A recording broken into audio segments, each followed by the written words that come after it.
नमस्कार, स्वागत आहे तुमचं प्रगती एज्युकेशनमध्ये। आज आपण टरबूजचं ज्यूस करणार आहोत। अगदी रिफ्रेशिंग असं ज्यूस करणार आहोत। टरबूज कट करून घेतलेला आहे आणि याचे गोल चकत्या करून घ्यायच्या आणि त्याचा जो हिरवा भाग आहे तो आपल्याला चाकूच्या साहाय्याने पूर्ण काढून घ्यायचे आहेत आणि याचे स्लाइसेस करून घ्यायचे आहेत। दुसरी प्रोसेस म्हणजे खरबूजला आडव्या आणि उभ्या रेषा मारायच्या चाकूने आणि नंतर काढून घ्यायचं।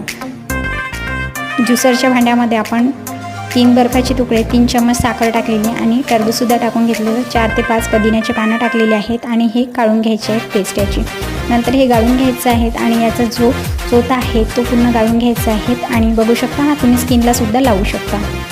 तर रिफ्रेशिंग असं ज्यूस त्यामध्ये 3 ते 4 बर्फाचे तुकडे टाकायचे आहेत। नंतर टरबूज जे आहे बारीक चिरलेलं ते टाकायचं आहे आणि नंतर यामध्ये ज्यूस टाकून टरबूजची तुकडे टाकायची, नंतर पुदिन्याचं पान टाकायचं आहे। तर रिफ्रेशिंग असं ज्यूस तयार आहे। चॅनलला सबस्क्राईब करायला विसरू नका। थँक्यू।